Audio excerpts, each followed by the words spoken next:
Shabbat Shalom. Shabbat Shalom. Thank you. This past Sunday, we held our Tikkun Leil service for Shavuot, and I've got to say, I thought the event was really great. We had Dr. Sarah Ronis from St. Mary's University. She gave an excellent lecture. Then Orit played and sang songs about the character of Ruth from the Megillah. Then I concluded with a text about passing through the gates of heaven, a very mystical text. All in all, I thought it was a wonderful evening. Once it was finished, I stuck around to talk with some folks, and I did some things in my office. And when I left, it was pretty late at night, and I went through the kitchen. And when I opened the door from the kitchen to the parking lot, I saw a skunk. Oh, no.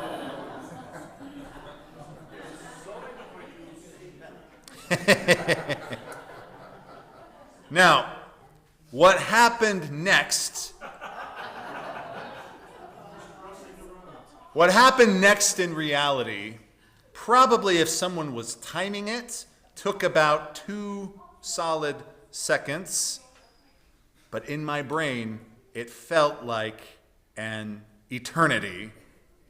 Because when I opened that door, unaware of what lay on the other side, I didn't know that I would literally be making eye contact with the smelliest creature on earth. Was it a skunk? It was. Yeah. I'm never going to get through this sermon with you guys. It's not going to happen. I made eye contact with a skunk. Mr. Skunk and I had a brief moment together, and a lot of things happened in that very short amount of time. I don't know if you've ever made eye contact with a skunk. It is not a moment of connection. It's more like a moment of negotiation.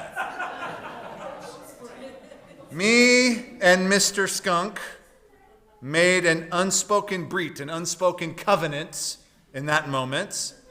We decided that I would shriek like a little girl and retreat back in the kitchen, but I wouldn't hurt him. That was my end of the deal. And he, in turn, would not spray me, but instead give me a funny story to talk about in a sermon. That was the deal. But that was not the end of this negotiations, because the second party that I began negotiations with afterward was God. And as I backed into the kitchen after I screamed, I began like whispering silent prayers, just promising God that I'd be a better person, promising God that I would call my mother more often, promising to pledge more to tzedakah. I would have given just about anything in that moment to avoid the wrath of the skunk stench. And I also took this time to do a bit of self-reflection. It was like a skunk wake-up call. And in my mind, keep in mind, this is all like in 2 seconds, I was going down the rabbit hole of what I would actually do if I did get sprayed in that moment. I was thinking like, okay, Jonathan, let's say that I do get sprayed. It's now late Sunday night, and I'm covered in skunk juice. Where do I go? Like, do I go back into the shul and have the whole synagogue, the office part, the hallways, like everything would smell like skunk? Like, do I get in my car and drive home? My car would reek, I don't know, for months, maybe forever. And then when I did get home, like, what would I do? Like, go inside and wake up my poor wife like I'm Pepe Le Pew? Like, bonjour, mademoiselle. Like, if I did that, not only would my whole house smell like skunk, but then she would kill me. And then at my funeral, I'd just be a stinky corpse. It was like a lose-lose situation. And still, in this brief moment, lots of thoughts are happening. I was wondering, like, if I do get sprayed, I remembered you're supposed to, bathe in tomato juice or something? And I was thinking, like, do we have tomato juice at home? We have tomato sauce. I think that's pasta sauce. We have, like, ragu. Maybe we have one jar. I could pour ragu on myself. And then I realized, friends, it's a pretty low moment in your life when you're contemplating pouring ragu on yourself. It was not my proudest moment, but it did happen. So I closed the kitchen door, and I was alone in the kitchen, terrified. I'm a grown man. I'm almost 6'4", but I was just freaking out. I realized I had to go home, which meant that I would have to open the door again, which meant that Mr. Skunk could still be there. So I waited a moment, and I opened the door, and I'll tell you what happened at the end of the sermon. For now, let me pivot and tell you what this has to do with our Torah portion for the week. Don't worry, Mr. Skunk will still be there at the end of the sermon. Parshat Naso. This week we read Parshat Naso. This is the longest parsha in the entire Torah, weighing in at a whopping 176 verses. It is very long. It covers a wide range of topics, everything from the census of the Levites to the ceremony of the Sotah, which is a ceremony you do with a suspected adulteress. It keeps going. There's the vow of the Nazarites, and finally, the blessing of the Kohanim. May God bless you and keep you. You know that. Now, thank you. Now, what do all these things have in common? Well, in many ways, Parshat Naso is about recognizing all of those little wake-up calls that we have in life. For instance, we hear about the vow of the Nazir, the Nazarite, whom, according to the Torah, was someone who could voluntarily separate themselves from drinking wine, from cutting their hair, and different types of impurity. And they would choose a path of radical self-discipline. So we know that Samuel is a Nazir, and the Haftorah that we'll read this weekend is about Shimshon, Samson, also a Nazarite. There's also something called the ritual of the Sotah, which, although was difficult and uncomfortable, also served as a dramatic wake-up call to a couple in crisis, forcing a reckoning with truth and transparency. Now, for those of you who do not know about what the Sotah ritual is, very difficult thing to explain, but hang in there. It was a biblical procedure for a husband who suspected his wife of adultery but had no proof. This was before the advent of the lie detector test or the Maury Povich show. You would have to do something like this. The woman would be brought to the tabernacle, and a priest would give her bitter water and a mixture to drink with it, along with a written curse that would be washed into the water. If she was found guilty, the curse is said to cause physical affliction. If innocent, she remained unharmed, and she could conceive children. The ritual served as like a divine test to resolve suspicions and theoretically restore marital trust, but that's obviously taken on an air of controversy since then, because, let's face it, this process seems a little odd in modernity.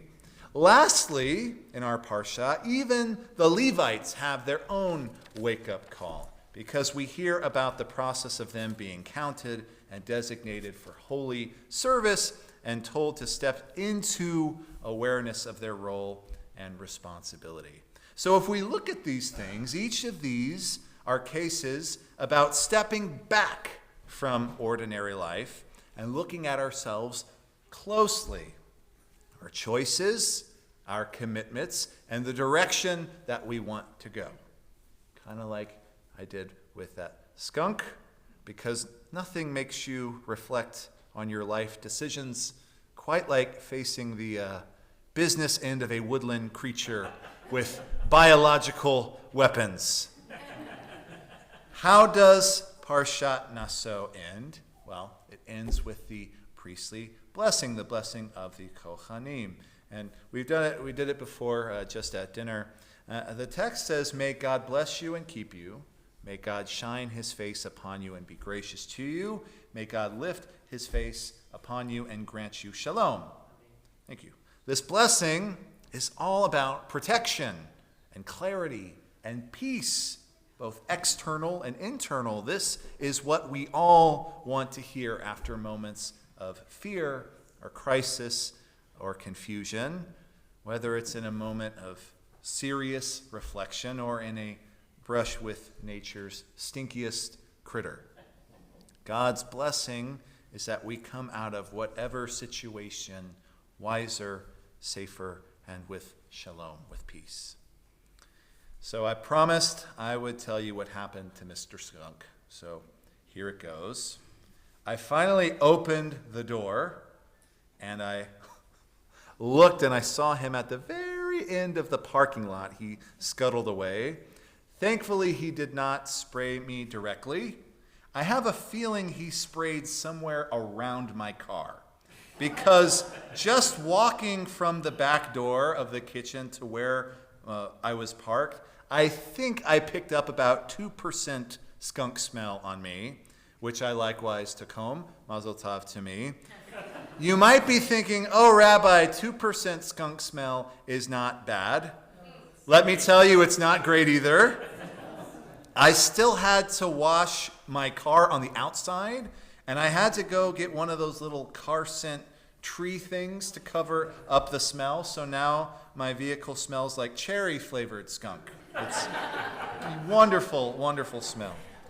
But that's okay. I think this whole episode gave me the opportunity to reflect and learn a couple things. The first of which, friends, is that life gives us moments. Big, small, and somewhere in the middle. And all of those moments are designed to tell us to pay attention, to step back, and to recenter.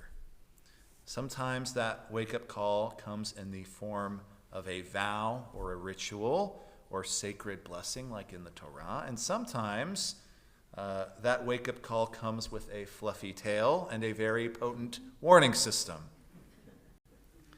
Dear friends, may we all have the wisdom to listen to all of those moments, the courage to recalibrate when we need it, and the grace to walk away from life's skunks, metaphorical or otherwise.